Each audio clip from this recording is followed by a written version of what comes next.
إن يغب عنا السنا أو يزد فينا العنا من لنا إلا كنرجو ربنا.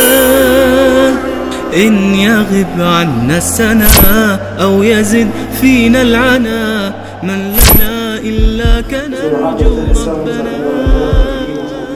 في دجانا إننا قد وضعنا حملنا يا رجانا à ce travail. Qu'en est-il des étudiants qui abandonnent leurs études et qui sont au chômage? Sans plus tarder, je vais céder la parole à notre professeur Fatih Faraj, professeur de religion islamique et enseignant au sein de l'Académie Al-Khayriya, très actif au sein du service islamique de la jeunesse. Je lui cède la parole sans plus tarder. فليتفضل فضيلته مشكورا مأجورا.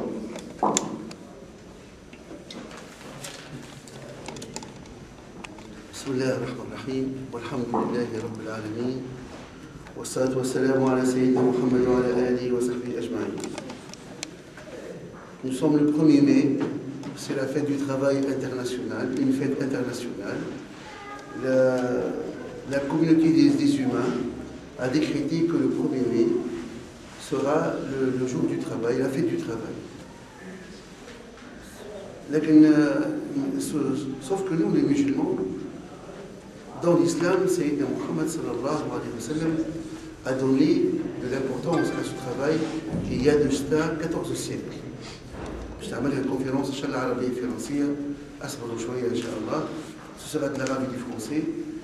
Allah subhanahu wa ta'ala dans le Coran a incité les musulmans au travail. Et Sayyidina Muhammad sallallahu alayhi wa sallam a exhorté aussi les croyants et les fidèles à travailler, et on va le voir à travers quelques versets et quelques hadiths. D'abord, Allah subhanahu wa ta'ala dit Bismillah ar-Rahman ar-Rahim wa qul a'malu fasayara Allahu 'amalakum wa rasuluhu wal mu'minun.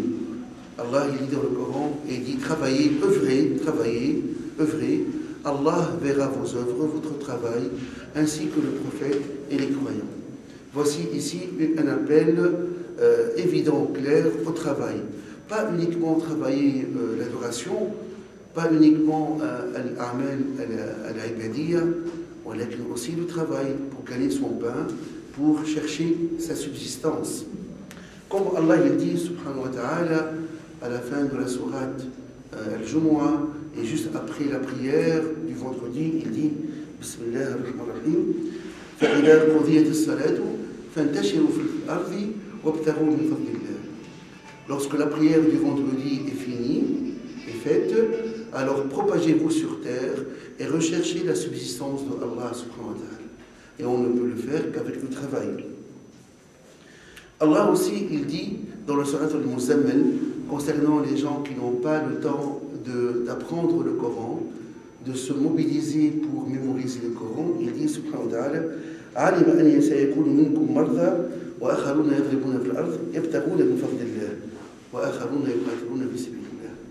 Il sait que parmi vous il y aura des malades, des gens faibles, et que d'autres seront en train de s'occuper à chercher leur subsistance, et d'autres en train de combattre dans sa voie. Alors lisez autant que vous pouvez du Coran. فَقْرَأُوا مَا تَيَسَّرَ مِنْهُ, a dit Allah subhanahu wa ta'ala. Sayyidina Muhammad sallallahu alayhi wa sallam, il dit Al-amalu ibadah. Le travail honnête, c'est de l'adoration. C'est comme la prière qu'on vient de faire. Travailler, c'est adorer Allah subhanahu wa ta'ala. Mahalaha jumla, kalimatayn. Al-amalu ibadah. Le travail manuel, honnête, dans le sens du travail agréé par Allah. Le travail utile, pas le travail inutile. Ibadah est une forme d'adoration. Donc, lorsque l'un de nous travaille son champ, lorsque l'un de nous est en train de restaurer sa maison, travaille dans son commerce, dans sa boutique, dans son magasin, il est en train d'adorer Allah subhanahu wa ta'ala. Car nous sommes là, les a'mal al-ard. On est là pour occuper la terre, non pas physiquement, mais moralement et par le travail. L'être humain a été créé lil a'mal, ya'amal al-ard. Ya'amal par le travail, par la besogne, par les choses utiles. Et chacun de nous, en fait, il doit mettre son empreinte. Là où il est, comme dit Mohamed Arifi, une belle phrase qui me plaît, il dit « Va basmatak ». Là où tu es, mets ton empreinte. Ne sois pas quelqu'un de négatif, ne sois pas quelqu'un d'inutile, ne sois pas un musulman, un oisif, un indolent. L'oisif, c'est le parasite qui ne travaille pas et qui gratte, qui vit aux dépens des autres. Il gratte chez son papa, il gratte au CPAS, il gratte au chômage, et le travail ne lui fait rien. Il y a des gens qui ont 30 ans, 35 ans, 40 ans, et qui n'ont pas dépassé 9 mois de travail, 8 mois de travail. Le temps de se faire éjecter au chômage. Et ensuite, ils n'ont plus jamais voulu rechercher du travail. C'est ça l'oisiveté, en fait. C'est ça l'indolence. L'indolence, c'est le fait d'être le partisan du moindre effort. Subhanallah. Sayyidina Omar ibn Khattab, que Dieu le bénisse, voyait toujours quelqu'un dans la mosquée. Il y avait du temps de Sayyidina Omar ibn Khattab, quelqu'un qui ne quittait pas la mosquée, tout le temps en train de prier et de lire le Coran. Ça l'a surpris, ça l'a interpellé. Il a été lui dire, de quoi tu vis toi? Comment tu vis? Il a dit, mon frère travaille pour lui et pour moi. Mon frère travaille pour lui et pour moi. Sayyidina Omar, que Dieu le bénisse, il dit, ton frère est beaucoup meilleur que toi. Ton frère est beaucoup meilleur que toi. Lève-toi, va travailler. Le ciel ne pleut pas des pièces en or ni en argent. Il n'y a pas des gouttes du ciel quand il pleut en or et en argent. Va travailler, subhanallah, va transpirer, va mériter sa besogne, ta subsistance. Et Sayyidina Muhammad sallallahu alayhi wa sallam, pour mettre à l'honneur le travail manuel, le travail du corps et de la tête, il a dit que celui qui mange à la sueur de son front et qui dort après une longue journée de travail, de fatigue, il dort marfouran lahu. Il dort pardonné de tous ses péchés. Celui qui rentre à la maison, le hadith en arabe est très très fort. Sallallahu alayhi wa sallam, on va les faire un par un. Il dit premièrement, لأن يحمل أحدكم حبله على ظهره فيتحطب خير له من أن يسأل الناس أعطوه أو منعوه.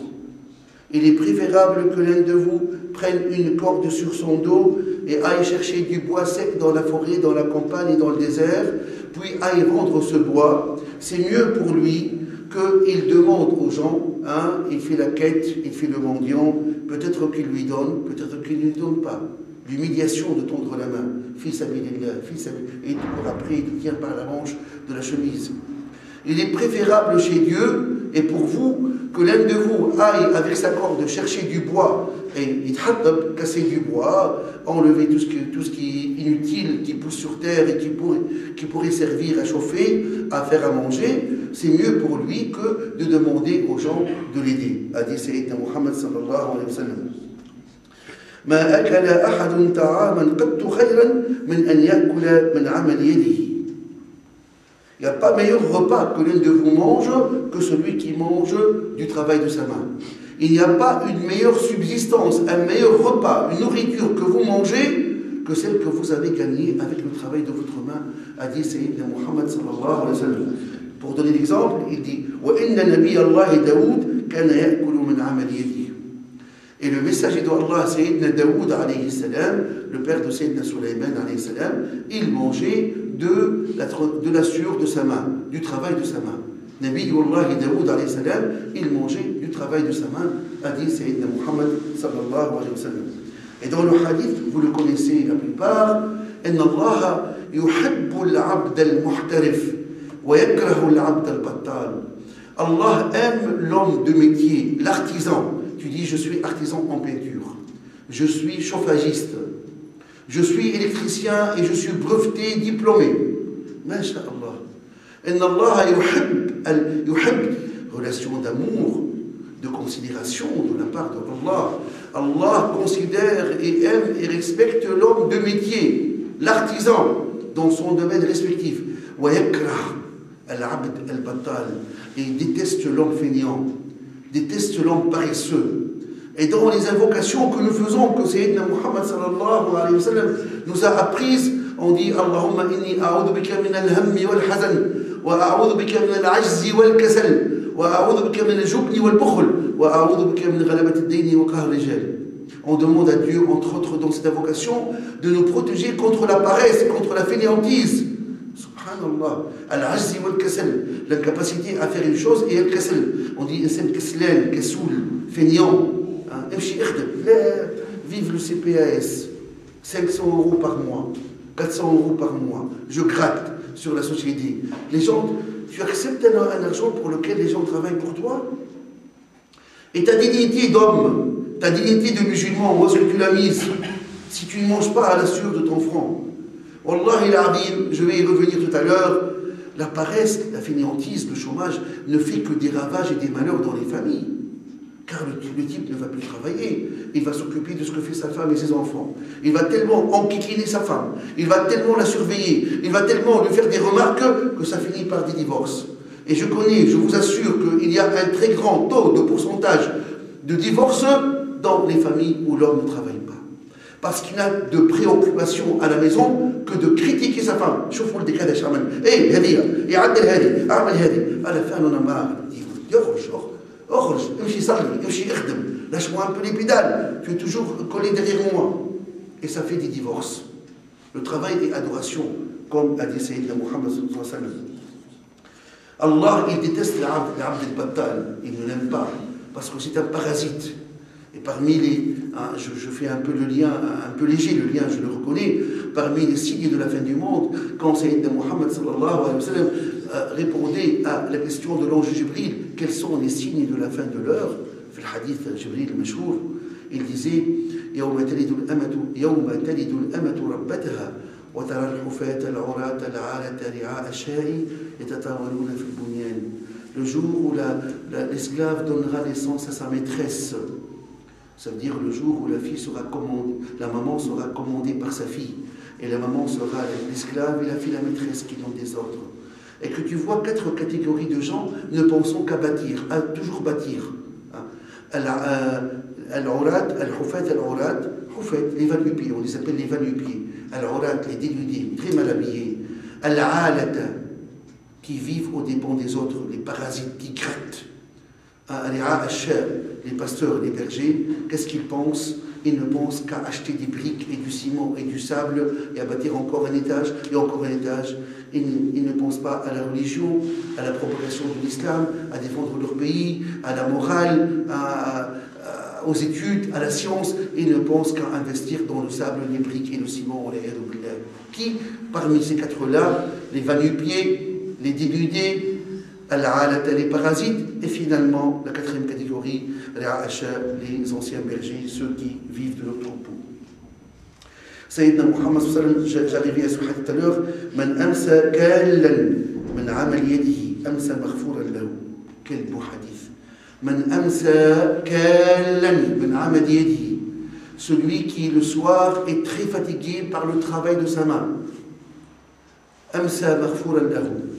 Il est le soir pardonné de tous ses péchés. Et dans l'autre hadith, il y a certains péchés que Allah seul connaît, qui ne sont pardonnés qu'après une longue journée de labeur et de travail. Il y a, mes enfants, mes frères, il y a une catégorie de péchés qu'Allah ne pardonne et n'efface qu'après une longue journée de labeur et de transpiration. Subhanahu wa ta'ala. Ça veut dire que le travail, il explie certains de nos péchés. Le travail, kaffara li ba'di dhunubina, li naw'iyya khassa bil dhunub. La yukaffiruha tilka dhunub illa yawm shaq wa tawil min al-amal. Al-amal al-mut'ab, al-amal al-shaq. هكذا قال سيدنا محمد صلى الله عليه وسلم. ما من مسلم يغرس غرسا أو يزرع زرعا فيأكل منه إنسان أو طير أو بهيمة إلا كانت له صدقة. Chaque musulman qui plante en terre, qui sème en terre une semence quelconque, un arbre ou encore une graine, et plus tard en mangeront l'homme, l'oiseau ou encore la bête, ce sont autant de hasanat pour cet homme qui a semé la graine ou qui a planté l'arbre dans la terre. Et subhanallah, quel encouragement au travail, quel encouragement à l'agriculture, le premier secteur du travail, l'agriculture et la pêche. Toute personne qui sème en terre une graine ou qui plante un arbre et que plus tard en mangeront les humains, les bêtes et les oiseaux, ce sont autant de hasanat pour cet homme-là qui a semé la graine en terre ou qui a planté l'arbre en terre, a dit Sayyidina Muhammad sallallahu alayhi wa sallam. Et il dit aussi sallallahu ahras ala ma yanfa'uka wasta'in billahi wa la ta'jaz. Ça veut dire veille à rechercher ce qui était utile. Ahras ala ma yanfa'uka. Veille à rechercher ce qui était utile. Wasta'in billah, demandez à Dieu, wa la ta'jaz. Ne dis pas je ne suis pas capable, je ne pourrai pas, j'ai pas les moyens, je n'ai jamais fait. Vas-y fonce, dis bismillah, wa la ta'jaz. Et même si un malheur te touche, même si une défaite quelque part, une déception est là, alors ne regrette pas au point de dire ah si j'avais fait ceci, ah si j'avais fait cela, car c'est Muhammad nous dit dit c'est ce que Dieu a voulu et c'est ce que Dieu a fait. Parce que le si j'avais fait, si j'avais compris pour ceci, si j'avais commencé par cela, ceci, là où ouvre la porte au diable pour qu'il puisse se dégarer. Sayyidina Muhammad, il dit, celui que nous nommons à un poste, écoutez ce hadith formidable, celui que nous affectons à un poste, un travail, et il prend ce que les gens doivent donner, et il donne le droit des gens, honnêtement, avec probité et honnêteté, il est considéré comme un mujahid fi sabilillah jusqu'à ce qu'il rentre chez lui, jusqu'à ce qu'il quitte son travail et regagne sa maison. Et subhanallah, où est-ce qu'on est de cette mise en valeur du travail? Celui que nous nommons à un poste et qui prend le dû que doivent payer les gens et qui remet le droit des autres en toute probité, en toute honnêteté. Ça veut dire qu'il prend ce que doivent payer les gens sans prendre de la choix et sans dire non, tu peux ne pas payer, mais donne-moi quand même mon café. Pas de la choix. Il prend ce que les gens doivent payer et il donne le droit des autres sans retarder, sans les embêter. Avec honnêteté, avec probité, eh ben, il est récompensé par Allah comme le militant, al-mujahid, celui qui fait des efforts, tout plein d'efforts dans la voie de Allah jusqu'à ce qu'il rentre chez lui. Al-jihad, c'est pas uniquement le combat armé. Al-jihad, c'est aussi jihad al-nafs. Et jihad al-nafs, tazkiyat al-nafs, la purification de l'âme est la grande forme de jihad, la forme de jihad la plus élevée. Avant d'oublier, Sayyidina Muhammad, j'ai lu la sira plusieurs fois, la biographie de Sayyidina Muhammad, je ne me rappelle pas qu'il ait un jour embrassé la main de quelqu'un. Lui-même, il dit à quelqu'un qui voulait embrasser sa main, il a retiré sa main, il a soutiré sa main, il lui dit La tuqabbal illa yaday walidayka. À un sahabi qui voulait embrasser la noble main de Sayyidina Muhammad sallallahu alayhi wa sallam, il a soutiré sa main et il lui a dit n'embrasse que les mains de tes parents. Mais lui-même sallallahu alayhi wa sallam a fait exception. Un jour, avec ses compagnons, ils étaient en train de visiter quelques champs autour de Médine et ils voyaient l'un des sahabas travailler son champ, bêcher le sol sous le soleil ardent, un soleil qui ne pardonne pas parfois, dans une palmeraie. Il bêche le sol, il est en train d'attendrir le sol, il va semer quelque chose. Sayyidina Muhammad sallallahu alayhi wa sallam, en le saluant, en lui serrant la main, il prend furtivement sa main et il l'embrasse devant les sahabas. Et il dit, cette main qui mange de la sueur de son front ne sera jamais touchée par le feu. La main qui mange, la main qui fait manger celui qui la possède par l'honnêteté, par la voie du travail honnête, ne sera jamais touchée par le feu, a dit Sayyidina Muhammad sallallahu alayhi wa sallam. Et c'était la seule fois où j'ai lu qu'il avait embrassé une main.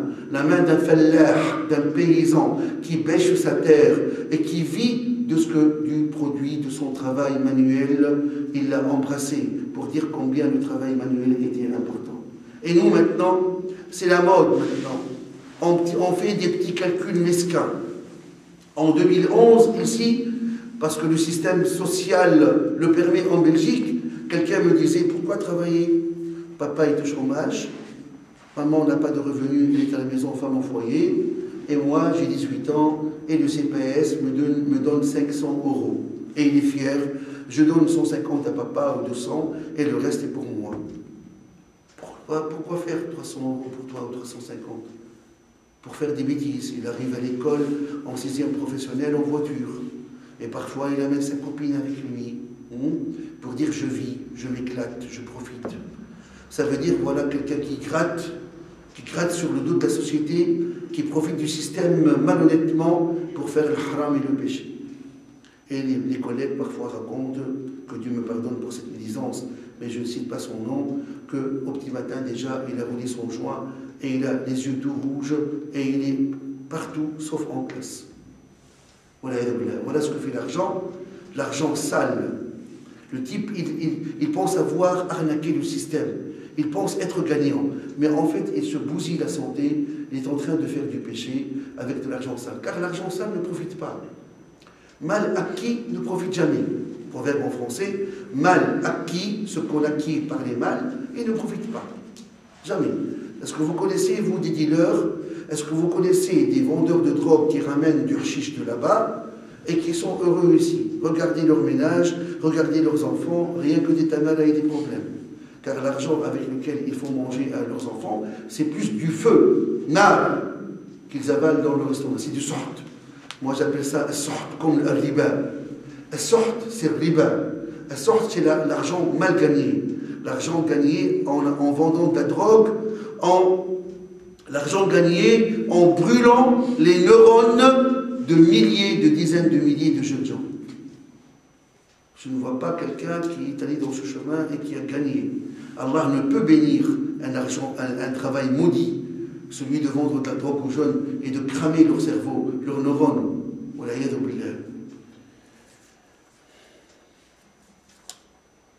Sayyidina Muhammad sallallahu alayhi wa sallam dit Al-yad al-ulya khayrun ila Allah wa ahabbu, dans ce sens de hadith, min al-sufla. La main supérieure qui donne est meilleure chez Allah que la main inférieure qui reçoit, qui monte. La main qui donne, al-yad al-ulya, qui donne, khayrun wa ahabbu ila Allah min al-yad al-sufla, est meilleure et plus aimée par Allah que la main qui se tend pour dire donne-moi. Ceci n'est pas bon, ceci pour ces gens-là. Mais toi, si tu es fils de ton papa et tu ne travailles pas, tu es toujours aux études, il est normal que tu dises papa, donne-moi.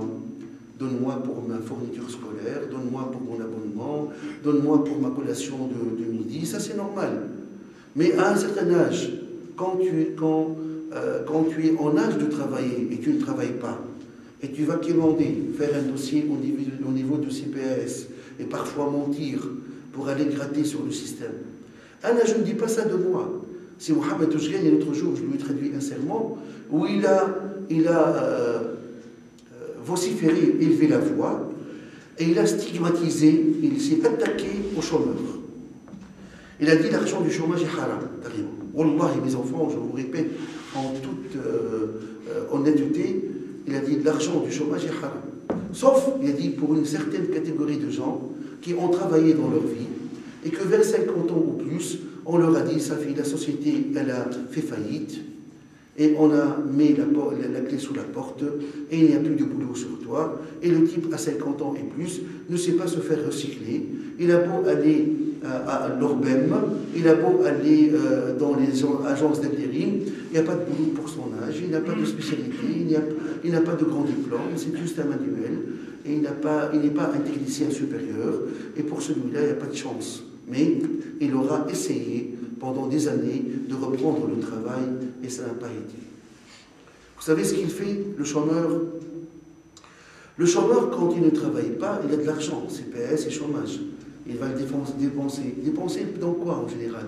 La cigarette, les cafés, le jeu de cartes, le qamar sur la table, hein, le perdant, il paye la partie, et il va le dépenser dans le haram et le péché, en général. Mais quand tu travailles, Allah, il bénit ton argent.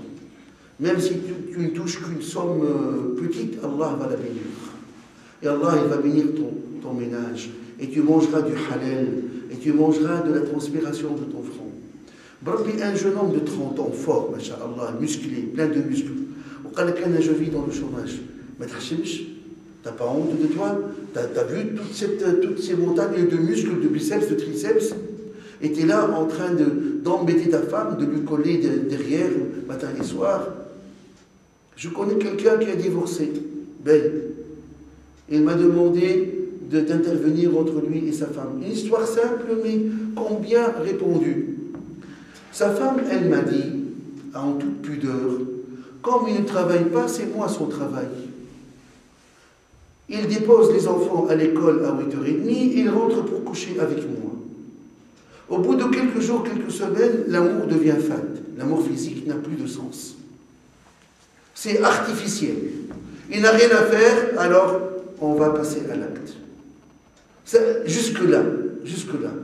Il n'y a pas d'espace entre un amour charnel et un autre. Et après, il est là, devant la télé, apporte-moi ceci, apporte-moi cela, prends ceci, ramasse ça, nettoie l'aspirateur, il fait le caïd, il fait le macho. À la fin, il dit, bon, tu sors travailler, et tu me lâches les pédales, et tu me laisses souffler un peu, bon, je m'en vais. Il ne comprend pas, il a pris ses enfants, il est parti chez les siens. Il revient, il se réconcilie, rebelote. Le jour où il a commencé à travailler, ça a été le bonheur pour les deux. Parce qu'il languit sa femme. Il est au travail jusqu'à 5h de l'après-midi, 6h. Quand il rentre, sa femme lui manque, il n'a pas vu toute la journée. Quand il est encore replongé au chômage, bon, le problème maintenant, c'est qu'ils sont divorcés à cause de ça. Il l'étouffe. Subhanallah. À 30 ans, 35 ans, c'est quoi cette vie? C'est pour cela que le travail, c'est l'honneur du musulman. Sayyidina Muhammad disait des phrases extraordinaires, et tout ce qu'il dit est extraordinaire. Il disait, pour celui qui travaille chez vous, vous devez lui assurer 3 choses. Regardez le sens profond de la justice sociale. Dites-le à ceux qui plaident pour le communisme et le socialisme et qui ne connaissent pas cette tendance dans l'islam, du socialisme musulman, entre guillemets. Sayyidina Muhammad a dit il y a 14 siècles, pour celui qui travaille chez vous, vous devez lui assurer 3 choses. Le travail, le logis et le moyen de transport. Ad-dabba, la monture. Il y a 1400 ans et quelques, le summum de la justice sociale. Pour toute personne qui vit parmi vous, les musulmans, vous devez lui assurer 3 choses vitales. Le travail, le domicile et la monture qui le fait prendre à son travail et qui le ramène à son domicile. Le top de la justice sociale. Et il a commencé par le travail, sallallahu alayhi wa sallam, car le travail est adoration. Car quand tu travailles, tu es en train d'adorer Allah. Tu es en train de mettre ton empreinte dans la société. Tu sens que tu es utile en tant que boulanger, en tant que menuisier, en tant que chauffagiste, en tant qu'électricien. Tu sens que tu fais une action utile à la société, à tes frères. Et chacun de nous doit y penser. Si maintenant tu es un cadre supérieur et tu es universitaire et licencié, excusez-moi, c'est encore mieux.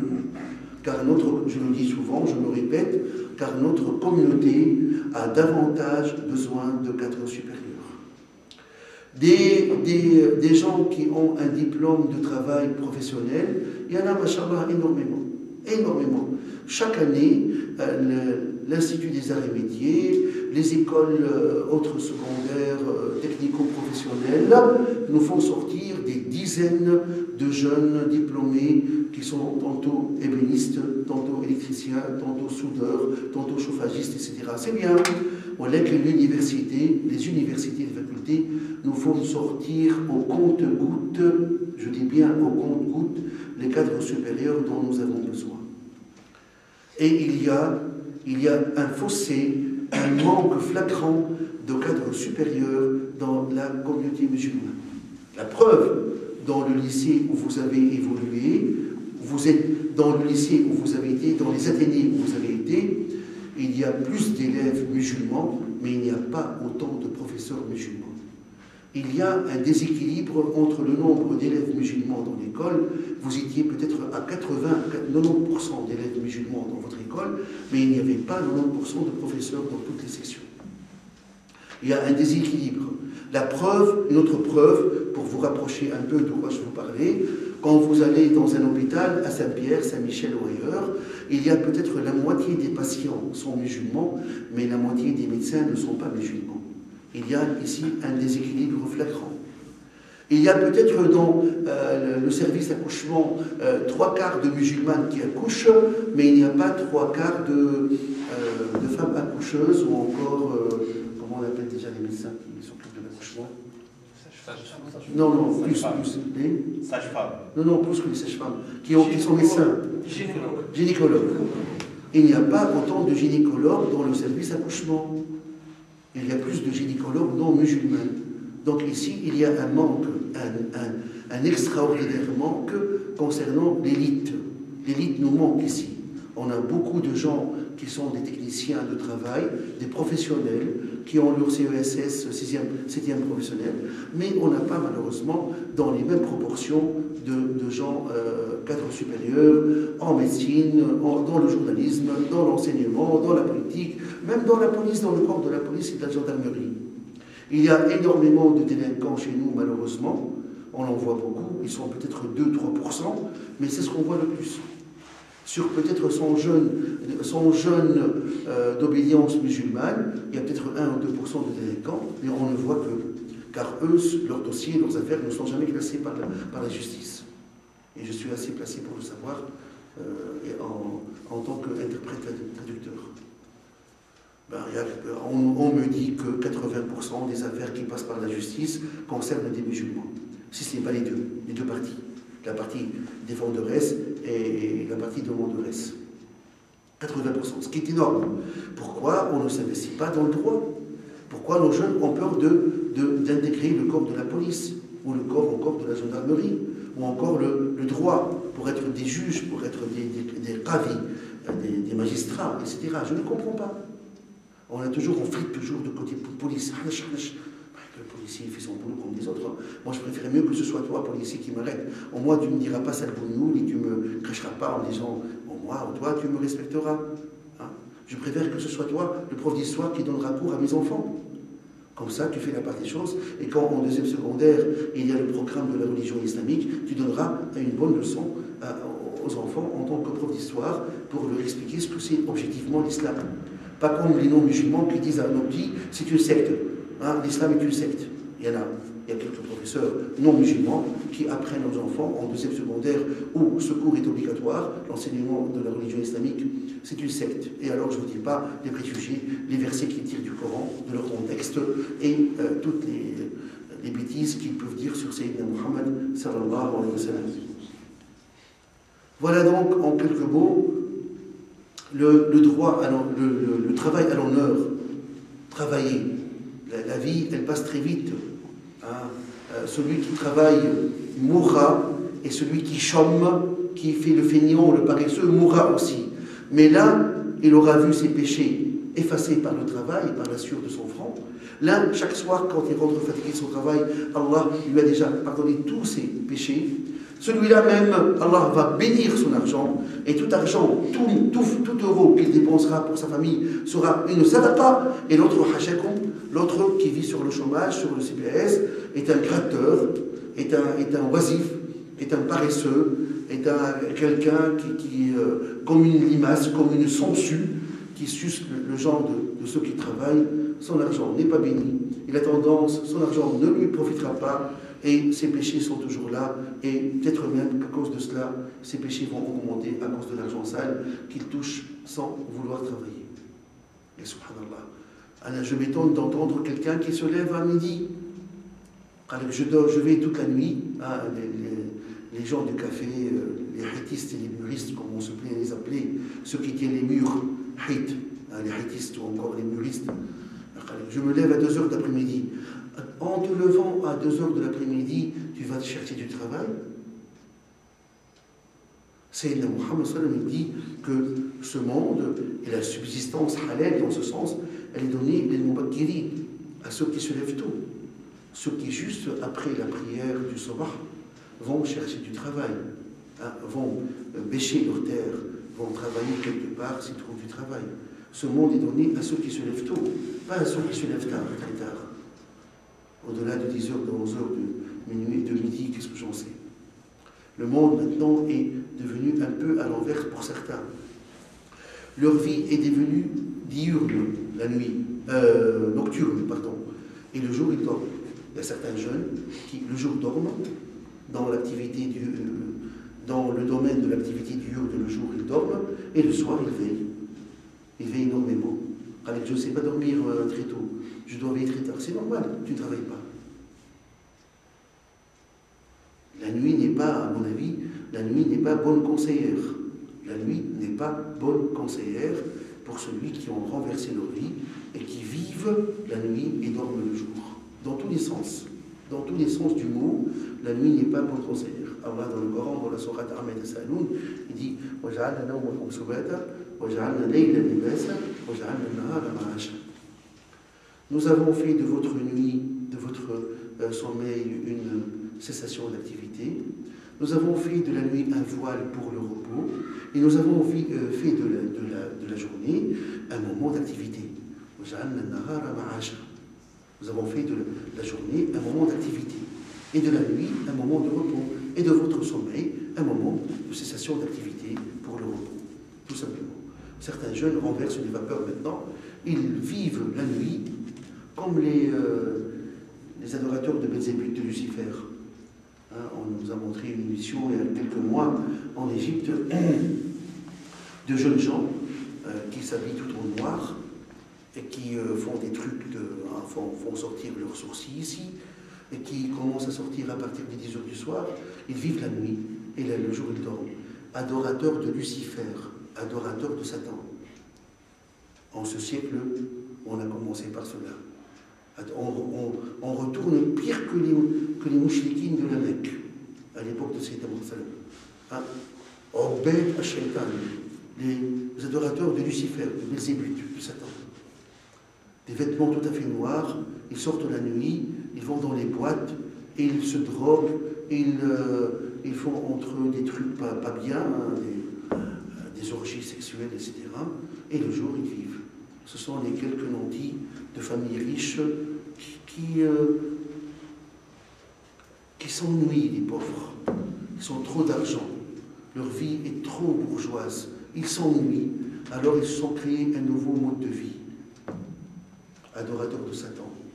Où est-ce qu'on va aller avec cela? Voilà ce que fait la paresse. Voilà ce que fait la fainéantise. Mais ceux-là sont des fils de riches. Mais nous, ici, il n'y a pas carrément de fils de riches, on n'a pas le droit à l'oisivité.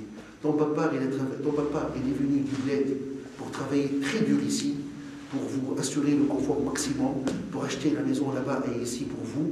Et il a travaillé très dur, il s'est privé. À vous maintenant de prendre la relève et de ta'ammar pour tes enfants, comme ton papa l'a fait pour toi. Tout simplement. Voilà donc ce que j'avais à dire en ce jour de la fête du travail. Le travail dans l'islam est à l'honneur, le travail est adoration, le travail est la dignité de l'homme. Je ne me suis jamais imaginé fainéant. Et même dans le bled, quand j'étais jeune, on ne pouvait pas se reposer, on n'avait pas le droit. En tant que fils d'une famille modeste, on devait aller gratter le sou. Gratter le sou. On allait au port, wallah, je le dis avec fierté, je ne suis pas le seul, toute ma génération. On allait au port, et quand il y avait beaucoup de bateaux, et qu'on avait fait appel à tous les dockers professionnels, on se faisait engager pour la journée comme docker occasionnel.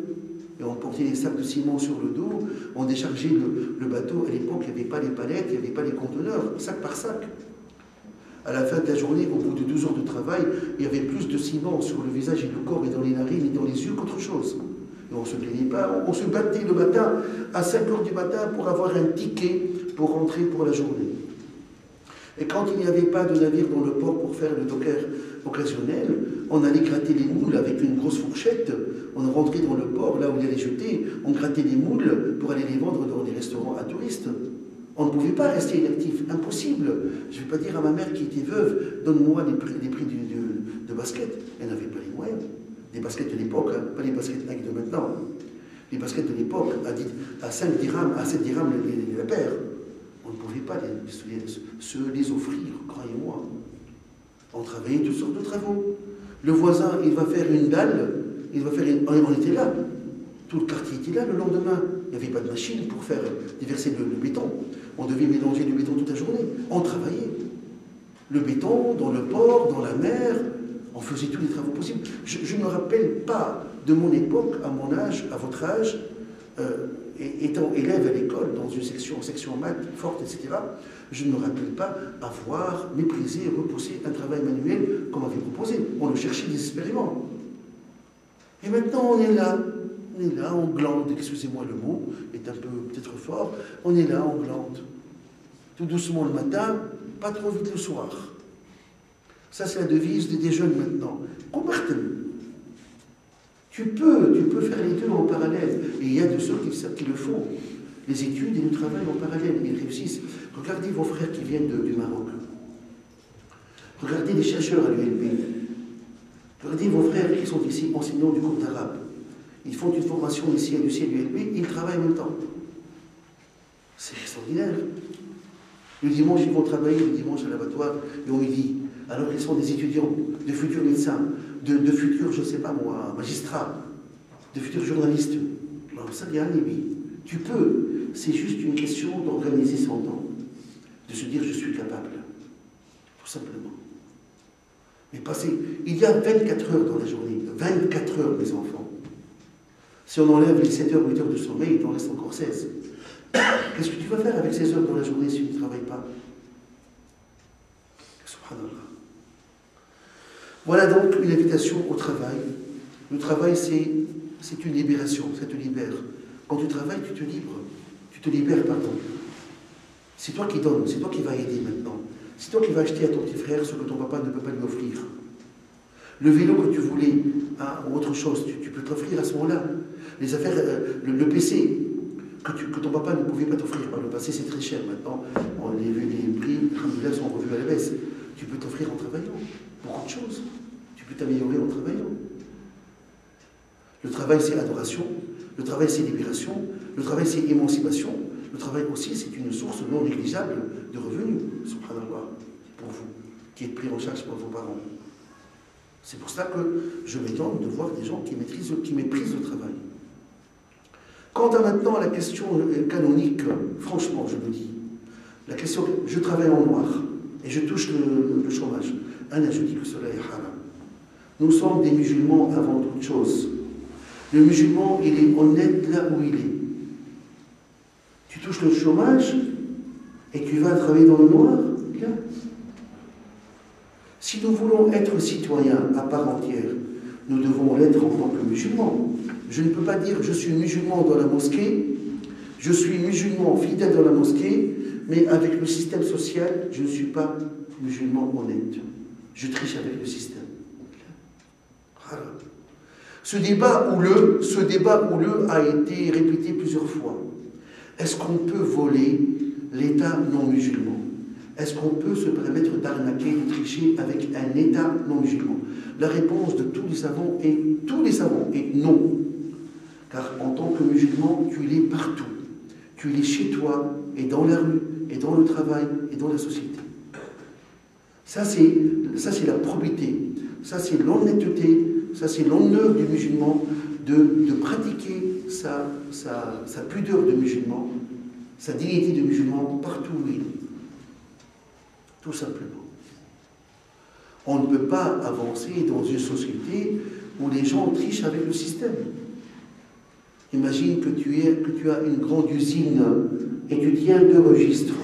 Un registre pour l'État, où tu n'annotes pas, tu n'écris pas tous tes revenus, et un registre pour toi, un registre noir, caisse noire. Et imaginez que tout le monde le fasse. Imaginez que tous les patrons le fassent. Qui va payer maintenant si on ne paye pas les impôts? Qui va payer la fonction publique? Tous ceux qui travaillent dans la fonction publique. Qui va permettre de faire des avenues, des rues, des chaussées, des ports, des aéroports, si les gens ne payent pas leur dû à l'État? La société dans laquelle tu vis, elle te prépare tout en matière d'enseignement, de santé, en matière de transport. Je parle de l'infrastructure. Et si nous, on ne paye pas nos impôts, qui va assurer une bonne infrastructure à l'État? sinon notre participation personnelle à chacun de nous. Donc ici, il s'agit d'être honnête là où on est. Le gouvernement, l'État belge n'est pas musulman, islamique, mais moi, ma relation avec lui est une relation de musulman à non-musulman, honnête. Voilà donc ce que j'avais à dire dans ce bref exposé.